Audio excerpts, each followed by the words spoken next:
왜 예전 같지 않아? 예전에 이랬잖아. 이 정도는 해줘야 되는 거 아니야? 이것밖에 못해? 이런 사람이었어? 원래 이런 사람이었냐고? 내 말 같네.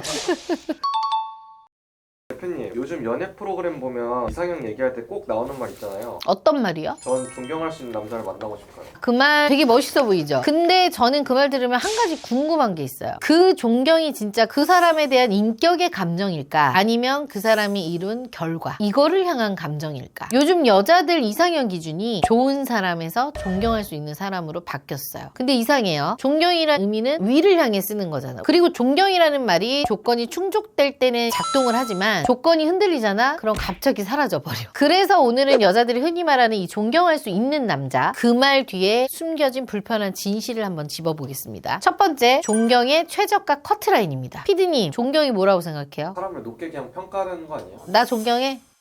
존경하죠. 표정이 싸가지가 없는데?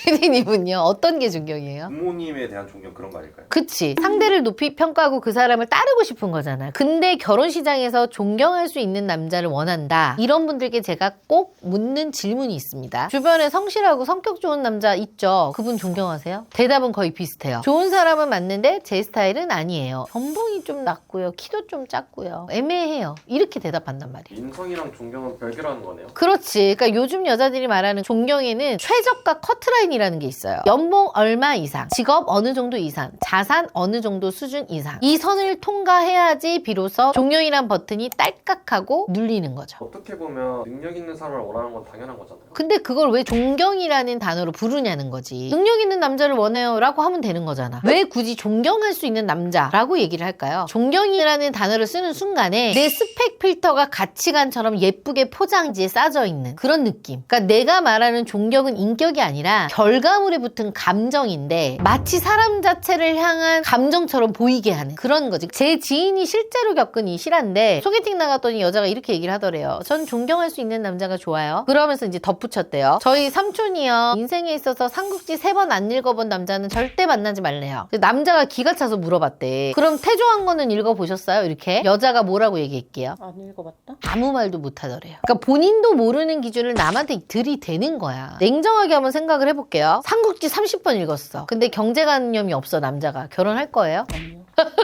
삼국지를 한 번도 안 읽었어. 근데 경제관념이 확실한 남자야. 어때요? 후자가 높죠. 그치. 기안팔사가 태조왕건 수십 번 봤다고 했잖아요. 그 사람이 삼국지 30번 읽은 남자보다 훨씬 성공했죠. 그러니까 존경의 기준이 독서 횟수라면 그거는 그 사람을 보는 게 아니에요. 존경이라는 단어로 포장된 허황된 기준인 거죠. 근데 이런 조건부 존경의 끝이 뭔지 알아요? 결국은 돈이고 성과입니다. 아무리 삼국지를 100번 읽고 인격이 막 공자급으로 너무 훌륭해. 근데 돈을 못 벌어. 한 달에 100만 원 벌어. 그러면 그저 말이 잘 통하는 똑똑한 오빠일 뿐이야. 반면에 인격은 좀 까칠해. 삼국지 한 번도 안 읽었어. 사회적으로 근데 확실한 성과를 내. 연매출 막 한 300억 해. 그때는 비로소 예민하지만 존경할 구석이 있는 남자가 되는 거죠. 그리고 이 조건부 존경이 관계 안으로 들어오는 순간에는 아주 교묘한 가스라이팅 도구로 변질이 됩니다. 그래서 두 번째입니다. 존경이란 이름의 가스라이팅입니다. 이런 말 많이 들어봤죠? 난 존경할 수 있는 남자한테 기대고 싶어. 나를 이끌어줄 사람이 필요해. 근데 이거를 구조적으로 한번 풀어볼게요. 한방 언니한테 가면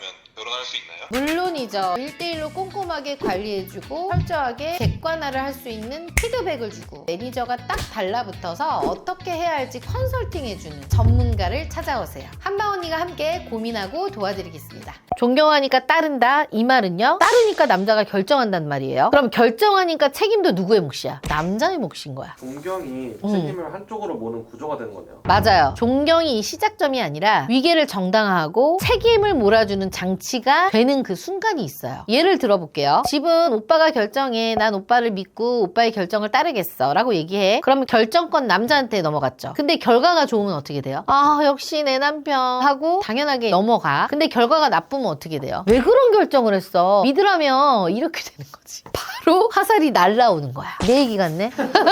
여기서 무서운 거는 의도보다 구조예요. 본인은 진짜 존경하다고 믿는 거야. 근데 그 존경이요, 책임 위인과 붙어버리는 순간에는 남자는 결정하고 책임지고 리스크를 혼자 떠안는 그런 포지션에 서게 되는 거죠. 남자들 처음엔 기분 되게 좋아. 존경받는 느낌이니까. 근데 시간 지나면 이제 깨달아. 나는 존경받는 게 아니라 책임지는 위치에 고정된 거구나. 한마디로요, 존경이 수평이 아니라 위계를 전제로 작동하는 순간에는 관계는 파트너십이 아니라 독박 역할 분담이 됩니다. 그리고 더 무서운 건 이 존경이라는 감정이 유통기한이 있는 거예요. 그래서 세 번째입니다. 존경의 유통기한. 피디님, 존경의 유통기한이 있다 그러면 이상하게 들리지 않아? 감정의 유통기한이 있다는 게 좀 냉정하긴 하네. 근데 냉정하긴 하지만 현실에서는 존재해요. 주변에 이런 분들이 꼭 있어요. 결혼 초에 우리 남편 존경해요. 전 믿고 따라가요. 근데 남편 사입이 한번 탁 흔들려. 직장에서 막 탁 쫓겨나고 막 밀려. 그럼 어떻게 말이 바뀔까요? 그래도 존경할까? 그래도 전 남편을 존경해요. 라는 여자 많이 없을 것 같은데. 요즘 남자가 돈을 안 벌어와요. 한심해. 답답해 죽을 것 같아요. 예전엔 뭔가 달랐는데. 근데 대표님, 그거는 남편이 바뀐 게 아니라 상황이 바뀐 건데. 맞아요. 이게 바로 성과에 붙은 존경의 한계입니다. 사람 자체를 존경하잖아. 그럼 상황이 바뀌어도 존경해요. 하지만 그 사람의 가져오는 결과에만 존경을 한다면 그 결과가 사라지는 순간 존경도 사라져버립니다. 그러면 그 존경이 사라진 자리에 뭐가 남을까요, 피디님? 무관심? 아니야. 그거보다 더 훨씬 무서운 실망과 원망. 이게 남아요. 왜 예전 같지 않아? 예전에 이랬잖아. 이 정도는 해줘야 되는 거 아니야? 이것밖에 못해? 이런 사람이었어? 원래 이런 사람이었냐고? 내 말 같네. 조건부 존경은 조건이 무너지는 순간에 세상에서 가장 차가운 경멸로 돌아서 버리는 거죠. 남자분들 이거 잘 들어야 돼요. 존경이라는 말을 유지하기 위해서 나를 끊임없이 증명해야 하는 관계야. 이런 관계라면 그건 파트너십이 아니라 평생 혼자 시험 보는 거야. 그리고 여자분들도 스스로 가슴에 손을 대고 한번 물어봤으면 좋겠어요. 내가 이 사람을 존경한다는 이 감정, 이 남자의 성과와 이 돈이 다 사라져도 변하지 않을 자신이 있나요? 만약 아니라면요, 여러분이 하는 건 존경도 아니고 사랑도 아니고 거래입니다. 마지막으로 제가 이 말씀만 좀 드릴게요. 존경은 관계를 정말 건강하게 만들 수는 있어요. 하지만 이 조건과 섞여버리는 순간에는 관계는 거래가 돼요. 존경할 남자를 찾기 전에 딱 하나만 스스로 물어봐요. 나는 존경할 사람을 찾는 걸까? 아니면 존경하기 편한 조건을 갖춘 사람을 찾는 걸까? 그 질문에 솔직해지는 순간에 진짜 관계가 시작이 되는 거예요. 그리고 오늘 영상 좋았잖아요. 구독하기, 좋아요 꼭 눌러주시고요. 결혼에 대한 현실적인 점검이 만약에 나는 필요하다고 하시는 분들은 하단 더보기란에 상담 링크로 해서 연락 주세요.